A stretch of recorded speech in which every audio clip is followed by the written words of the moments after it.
Get up, stand up for your right. Get up, stand up for your right. Get up, stand up for your right. Get up, stand up, don't give up the fight. Well, it's interesting. All those years ago, Bob Marley had it so right. How did he know? Or maybe he had good drugs, I don't know. But if you don't know your rights, how are you going to stand up for your rights? So although he was telling you to stand up for your rights, he didn't tell you how to stand up for your rights. So hopefully with this little presentation, all you out there in Freeman land are going to have a little bit more knowledge of what your rights are and who and how they are taking your rights away from you. Okay, we know that the biggest problem is that the police and government departments rely on acts of parliament to control us. So we need to look at the acts first to see how they're controlling us and what they're doing. So today we're going to have a look at the Crimes Act and see what the Crimes Act says about our rights. And the Crimes Act 1961 here in New Zealand, I'm sure it won't be too different wherever you are.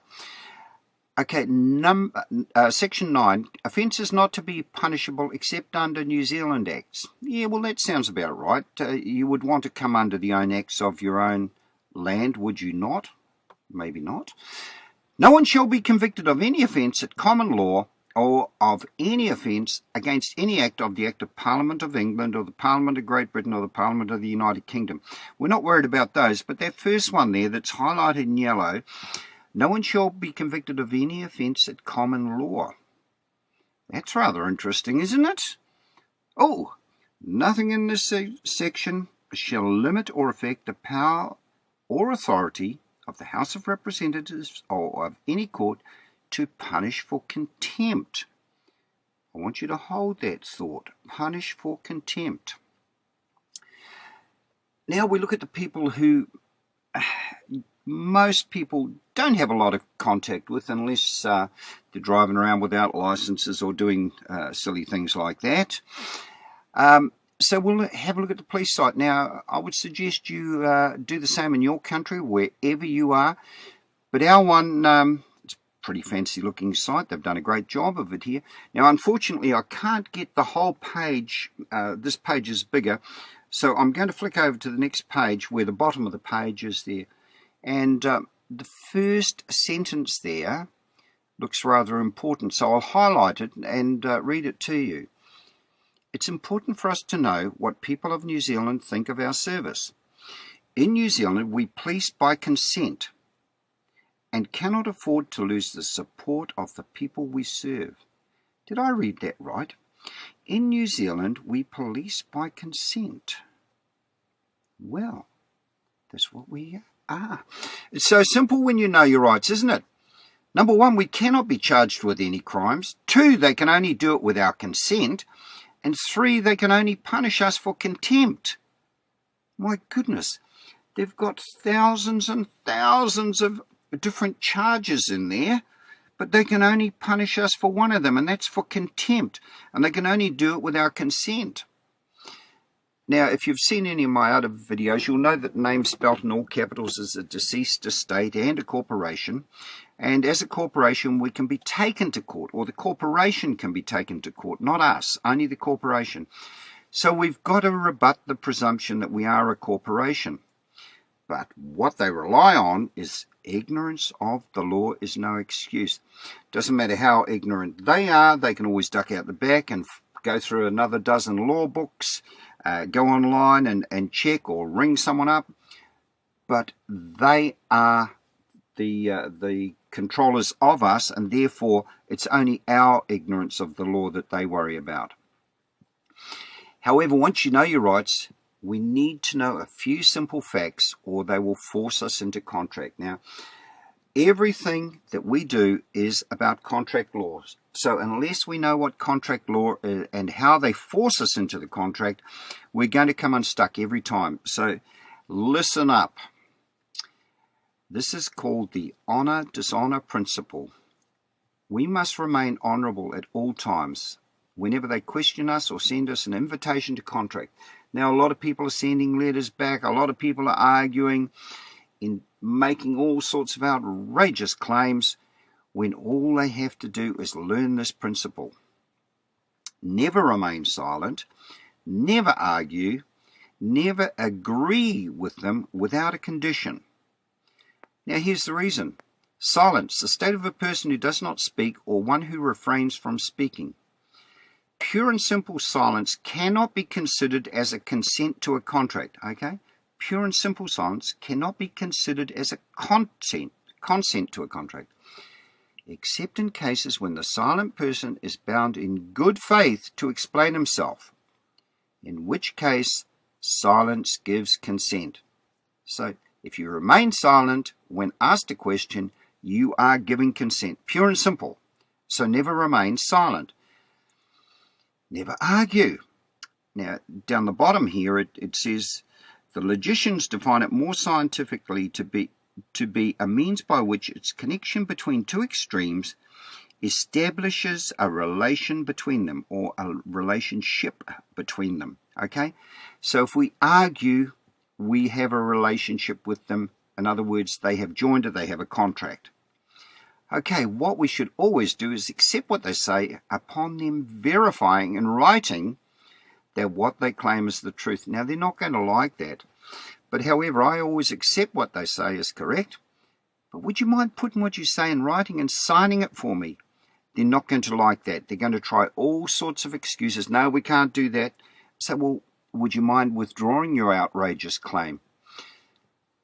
Okay, and here's a situation that some of you naughty people do face from time to time. You were speeding. Would you kindly define speeding? You're going to throw them onto the back foot. Now, what I would suggest in a situation is that you always carry a recording device. Now, a lot of the iPhones and these new modern techno phones have got built-in videos on them. So I would always hold the camera up whenever you are confronted and say, I am recording this. It will be put on YouTube and will be used as evidence against you. Now, they will modify their stance dramatically once you start doing this sort of thing. But you have to realize that they're doing a job, but if you're conversant with the law, you can ask for clarification. So you say, I'm sure you won't mind us asking for clarification, would you? Be polite. Always be polite. These guys are doing a job, but they must be starting to realize that some of the things that they're saying and doing are not right. Uphold your rights, but be polite. When a police officer wishes to question you, his actions fall under one of three areas. These are the only three areas: contact, detention, or arrest. Okay? If they catch you committing a crime, they can detain or arrest you.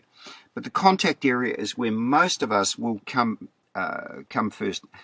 And a contract with you must be consensual. Now, I showed you that on the website. It must be consensual. A police officer has not yet formulated enough suspicion of any wrongdoing to elevate this beyond a mere, may I ask you a few questions? You may be questioned, but you have the right to refuse to answer and the right to walk away from a contract. Now, you saw that silence is a contract, so do not refuse to answer. What I would suggest you do is say, do I have the right to remain silent? And if the officer says yes, say, then I choose to remain silent. That way you have not gone silent so you have no contract. But be careful. As everything is consensual, whatever you say will be used against you. So the safest way is to ask questions. Never make outrageous claims. The person who makes a claim says, oh, I'm not that person. You then are required to prove it. Okay? So don't make those claims. Just ask questions. So now I'm going to teach you another thing, which is the rule of three. And I'm sure your parents used to say good things come in three or bad things come in three. Jesus asked Peter 3 times, do you love me? On the third day, Jesus rose from the dead. The Holy Trinity, Father, Son, Holy Ghost. What is this fascination with three? Well, it's one of their rules. We must ask the same question 3 times. If we only ask it once, we're going to be caught by them. So we must do it 3 times. So whenever we're talking to anyone that is trying to get us into a legal contract, we must rebut them 3 times. Plain and simple. Once is not good enough. It must be 3 times. Now, just in case you don't know what rebut is, it means to disprove, dispute, defeat, counter, refute, or take away the effect of. So we must disprove them 3 times, or we must repel them 3 times. Get that very clear in your head, because what happens when you fail to rebut them is an adhesion contract takes place. Now, here's what an adhesion contract is. They're not nice. A type of contract, a legally binding agreement between 2 parties to do a certain thing, in which one side has all the bargaining power and uses it to write the contract primarily to his or her advantage. Oh dear. An example of an adhesion contract is a standardized contract form that offers goods or services to consumers on essentially a take-it-or-leave-it basis, without giving consumers realistic opportunities to negotiate terms that would benefit their interests. So it's one-sided, it's against us. When this occurs, the consumer cannot obtain the desired product or service unless he or she acquiesces, which means agrees, to the form contract. There is nothing unenforceable or even wrong about adhesion contracts. In fact, most businesses would never conclude the volume of transactions if it were necessary to negotiate all the terms of every consumer credit contract. Consumer credit contract. Everything is about a contract. Everything is about credit. We do not want an adhesion contract. It's very one-sided. It's to their advantage. So we must rebut it 3 times. Now, if you've ever been in court, like I have many times, and if you've ever tried to rebut the judge 3 times, you'll know what I'm talking about next. The first time you rebut or question a judge, he will ever so politely explain himself in more detail, thinking that you may not have understood or not quite have heard what was going on. But the second time is when it becomes serious. All the lawyers will spin around and laugh and question you and go, oh, what's going on with you? What drugs are you on? But if you watch the judge, he will immediately hit the panic button. It's on the floor. He hits it with his foot. And this brings the security and police racing into the court. They're all wired up. They hear the cry for help. They come in, they stand around you and intimidate you. Now, one of the things a lot of people say, never cross the bar, never do this, never do that. I don't have a problem with crossing the bar. You shouldn't be in the court anyway. So if you're going to stand at the back and play around like a fool, just walk straight in and own the court is much better than all this pussyfooting around. Walk in. I put my books on the back, put my law dictionary and everything on the back table, sit down and then harass the lawyers. Do the same. Okay. The judge will at this point try his utmost to shut you down with threats and intimidation. Or, I've seen some of them, try politely one more time to clarify the situation. Okay, but if you hold your ground and ask or challenge a 3rd time, then the judge must vacate his bench. I've had it happen to me so many times, I know it for a fact. There is absolutely no question that when you get to the 3rd time, they must vacate the bench. Now, I saw it once where a friend of ours who we'd coached got before the judge and she says, you realize now that we have got a serious situation. If you do not get a lawyer by the next court hearing, we are in serious trouble because we are now talking the law of the land. Now, what she was telling us was that he had taken her off the sea, off the maritime law, and onto the land, and they were in trouble, not him. Unless he got unless he got someone to represent him, they were gone. So it is the truth. I know this for a fact. But he won't be happy. And don't be fooled. Now, this is a commercial maxim. He who leaves the battlefield first loses by default. The judge will vacate the chair. He will walk out of the room. But if you leave the field without saying what you want, you're in trouble. The primary users of commercial law and those who best understood and codified it in Western civilization are the Jews. This is Mosaic law. They have had it for more than 3,500 years and is based upon Babylonian commerce. And the legal maxim, he who does not repel a wrong when he can occasions it.